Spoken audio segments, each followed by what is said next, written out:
Luka Dončić is slumped in front of his stall deep inside the Intuit Dome, absolutely drenched after grinding out 39 minutes on the floor. His uniform is shredded, face flushed crimson, while just a couple of yards away, JJ Redick is stalking back and forth like a prize fighter waiting for the bell. Out of nowhere, a chair goes airborne across the room. Luka didn't launch it, Redick did. This is the fallout from what went down after Redick's media session on January 23, 2026. That wasn't just another L to the Clippers. That was the specific moment the fantasy of Luka in purple and gold officially curdled into a horror show. Because while the rest of us were checking, the real Redick was posted up at the podium, visibly driving a knife into the back of one of the greatest talents on earth. It was a pure ego play. We might be witnessing the final days of the Lakers franchise as we understand it. But hold on until you hear what the self-proclaimed King LeBron James was up to while his franchise cornerstone was getting thrown to the wolves. Ignore the box. Score for a minute. If you check the stat sheet, yeah, the Lakers dropped it 112 to 104. You see, Luka posted 32 points, snatched 11 boards, and dished out 8 assists. You might think, okay, rough outing against a stacked Clippers squad. But it's deeper than that. The real theater began the instant JJ Redick took his seat at that post-game presser. He didn't carry himself like a coach digesting a loss. He looked like a man who had spent the last 2 hours rehearsing a monologue. He leans into the microphone, glances at that heavy timepiece on his wrist, and delivers a sentence that effectively drove a stake through the heart of the Lakers' honeymoon. Period. He told the world that the team has a trust issue. Then he said, and this is verbatim, that the whole thing starts and ends with Luka. There's simply gotta be a trust factor with all our guys to just, trust the pass. And that starts with Luka. He's going to have the rock in his hands more than anybody else. He's got to trust the pass. Note what he conveniently left out, how the Clippers' second unit absolutely dismantled them. He didn't bring up Ivica Zubac hauling down 19 rebounds or how it's his job as the headman to scheme around that. No, he went headhunting for his superstar instead. Consider the absolute lunacy of that strategy. This is JJ Redick attempting to assassinate Luka's character on a live broadcast. He specifically flagged Luka's 38.1% usage rate like it was a felony charge. He was essentially gaslighting the basketball world into thinking the Lakers folded because Luka is selfish rather than the supporting cast shooting a miserable 34% from deep. And here is the strangest piece of that entire puzzle. LeBron James was slated to take the mic right after JJ, but he ghosted. He vacated the building before the press even got set up inside. We are going to break down why insiders believe LeBron actually greenlit Redick's remarks beforehand, but first we need to examine the scene in the tunnel. It is a textbook Machiavellian play. If you paint the superstar as the villain, nobody looks at the rookie head coach who blew a 26-point lead. The hypocrisy on display here is frankly nauseating. This is the same JJ Redick who built a media dynasty with his Mind the Game podcast by posing as a basketball purist. He spent months on camera with LeBron practically worshipping Luka's basketball intellect. He used to preach that elite creators have to dominate possession because they are the only ones with the vision to make the play. But the moment his win-loss record starts to sour, he morphs into a standard politician. He swapped those high-minded basketball principles for grimy locker room politics. Now, here is the angle the mainstream outlets are too terrified to cover. Once the cameras cut, the situation backstage got significantly darker. I have it on good authority that Luka didn't just swallow that disrespect. He had already caught the press conference clips on the tunnel monitors, and he was lying in wait for JJ. He didn't wait for the privacy of an office or schedule a morning sit-down to clear the air. Allegedly, he stepped to him right there in full view of the training staff. And don't convince yourself for a second that this timing is coincidental. The trade deadline is exactly 2 weeks out, so by branding Luka as uncoachable or unwilling to share the rock, Redick is manufacturing an alibi. He is signaling to Rob Pelinka and the brass that his system is flawless, but the franchise player refuses to execute. He is forcing a narrative to secure his own paycheck, even if it requires sabotaging Luka to do it. It is the ultimate betrayal from a man who was billed as a player's coach. Instead of calling out the roster deadweight Jay chose to target the single engine, keeping this team competitive. But if you assume the tunnel face-off was the climax of the evening, think again. What went down once those locker room doors swung shut was even more volatile. Typically, post-loss vibes are silent guys staring into their phones waiting for the media availability to wrap so they can bounce. But that night, the fuse Redick lit at the podium finally hit the powder keg. According to sources inside the room, Luka Dončić was at his locker, chest still heaving from 39 grueling minutes of combat. He is staring down at the stat sheet. 32 points, 11 boards, and 8 assists staring back at him. Gasping for air, the physical toll of 39 minutes in the trenches weighing on him.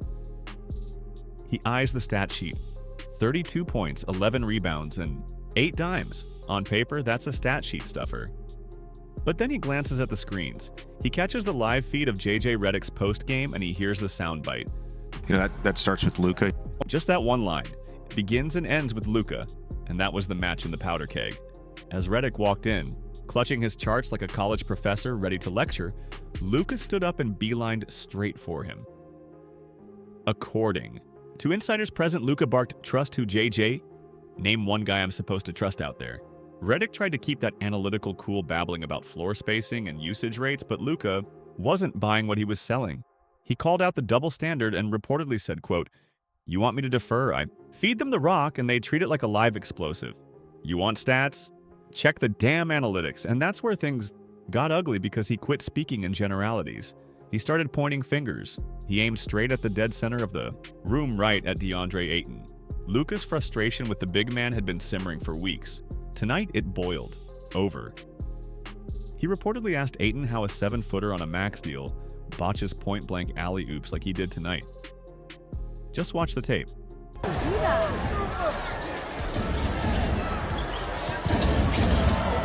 Oh my God! Luka was so done, he almost stormed out to the tunnel right then. Ayton finished the game with a measly 4 points. Yeah.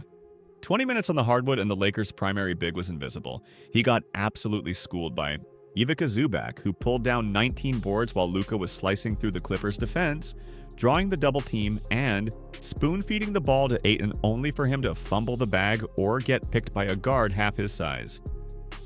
Then Luka pivoted to Rui Hachimura. Now the crowd loves Rui, but he was ice cold. He went 2 for 7 from deep. And we aren't talking contested shots with a hand in his face. The gym was empty on these looks. Luka reportedly yelled, "Rui, I trust you.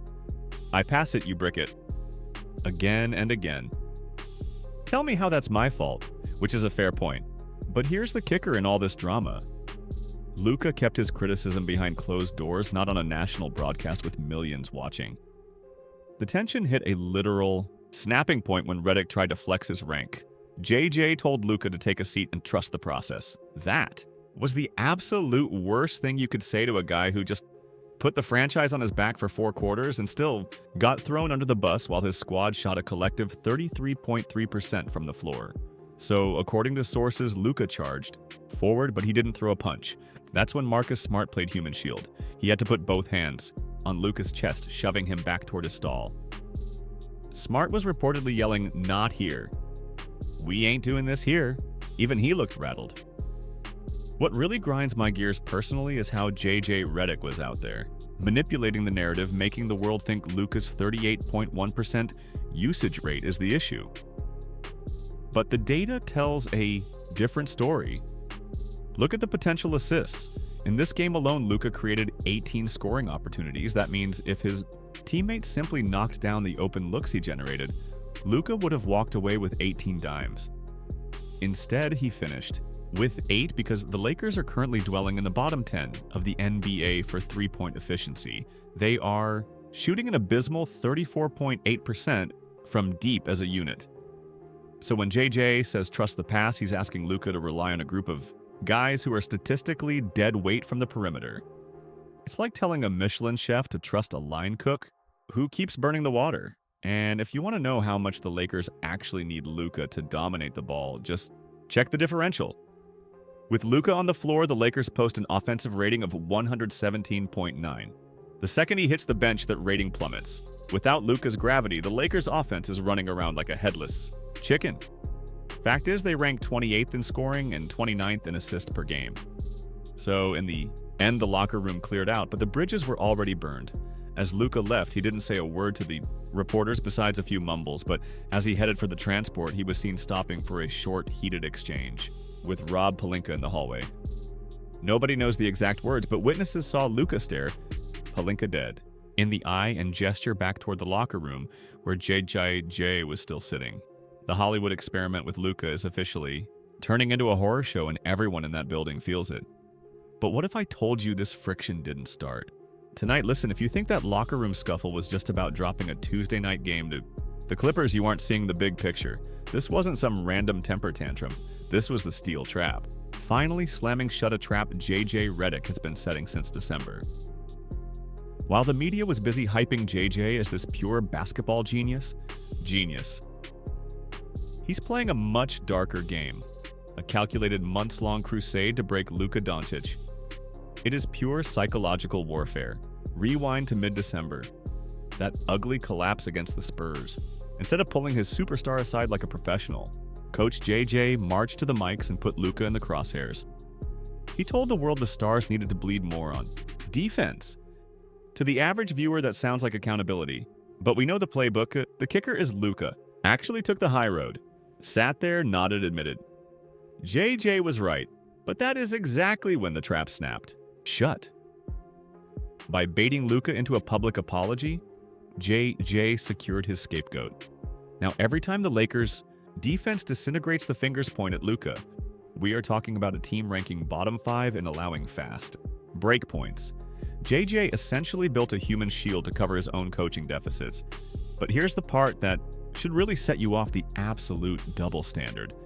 Notice how JJ has never, not once, called out LeBron for his defense. Check the tape. LeBron is 41. He is in year 23, and somehow everyone acts like it is business as usual in LA. The man is carrying a 119 defensive rating, objectively one of the worst on the roster. Opponents treat the paint like a 24-hour convenience store when LeBron is on the floor. Yet, JJ handles him with kid gloves. Why? Because JJ knows who signs the checks. Come on, who doesn't? No, Redick only got the gig because of that podcast. Bromance with LeBron before he joined the Lakers. He isn't just the coach, he is the co-host. So he uses Luka as a punching bag to project authority, because he is terrified to tell the king to take a seat. It is a farce. And don't even get me started on the tactical sabotage. Why is JJ starting DeAndre Ayton over a high-motor rim runner? Everyone knows what Luka needs. A Yustia vertical threat who rolls hard and catches lobs. Instead, JJ shackles him to Ayton, a guy who demands mid-range touches and fumbles passes like his hands are dipped in grease. You see that Mavs game on the 25th, Luka threw a perfect fast break lob and Ayton completely blew it. Again, that is not a mistake. It is by design. JJ is forcing Luka into a sluggish post-entry system, just to strip away the magic that made him a deity in Dallas. But JJ isn't just gunning for Luka, he is throwing the entire front office under the bus too. After the Clippers loss, he dropped that human element line about contract anxiety.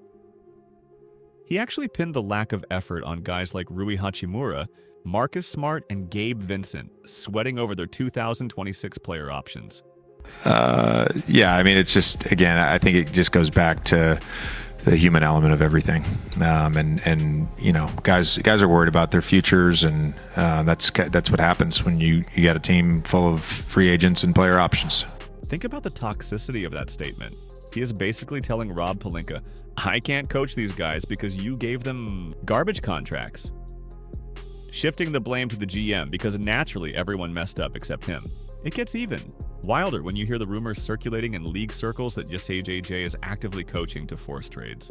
The theory he is intentionally putting guys he dislikes, specifically Pelinka's picks, into positions where they are guaranteed to fail, making them look like liabilities. He is twisting the front office's arm to ship them out for his own guys, tanking his own players' value just to win a power struggle. And you don't have to take my word for it. Look at the math.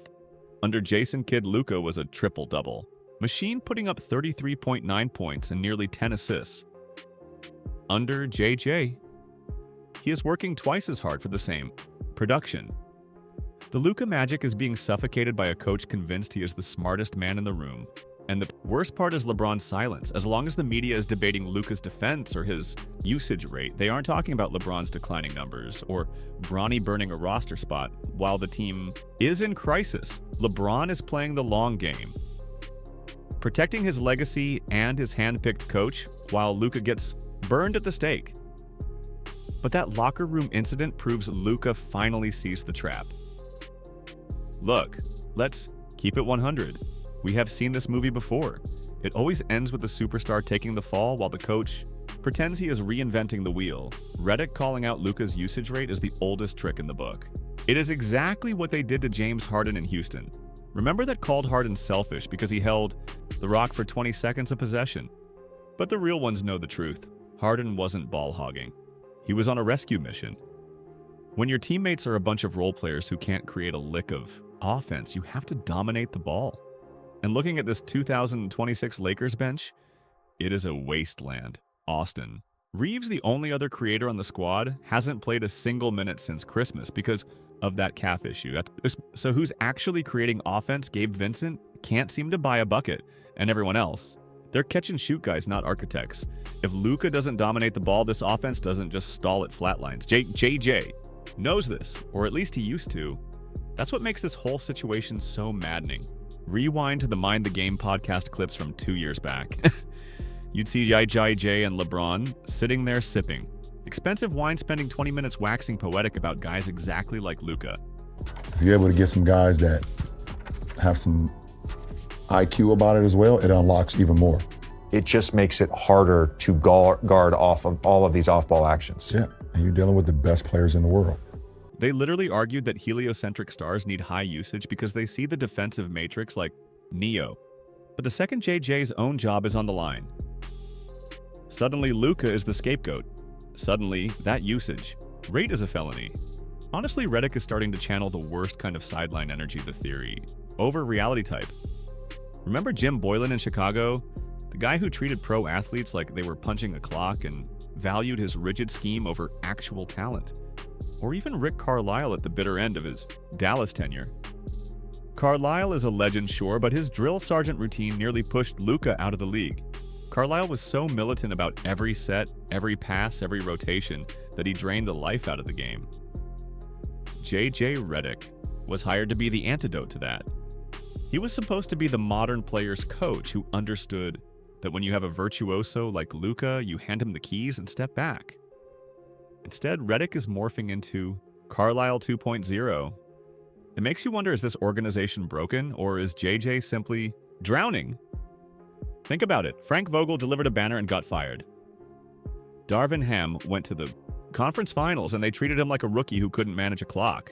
Now we have JJ and we're stuck in the same toxic cycle. At some point, you have to accept that Redick isn't the savior. He's just the next higher in line because he's buddies with LeBron. And that is the sad truth here. Luka came to LA chasing history. Instead, he joined a circus where the ringleader is too busy protecting his own brand to realize he's sabotaging the most talented player he's ever coached. If JJ keeps trying to leash Luka to fit some whiteboard fantasy, he's not winning a ring. He's going to go down as the man who single-handedly buried the Lakers. Look, we are 2 weeks out from the February trade deadline, and the vibe around this squad is radioactive.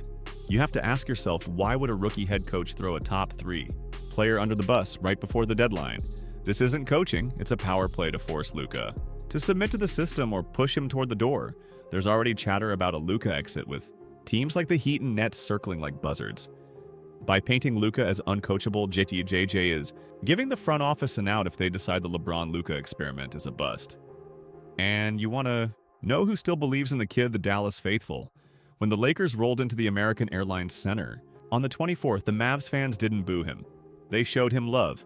They were chanting MVP while he was at the line. MVP! MVP! MVP! MVP! MVP! Think about how wild that is. His ex-fan base respects his greatness more than his current coach does. As it stands, JJ Redick has officially lost the room. You cannot publicly call out the man carrying your entire franchise and expect him to perform for you.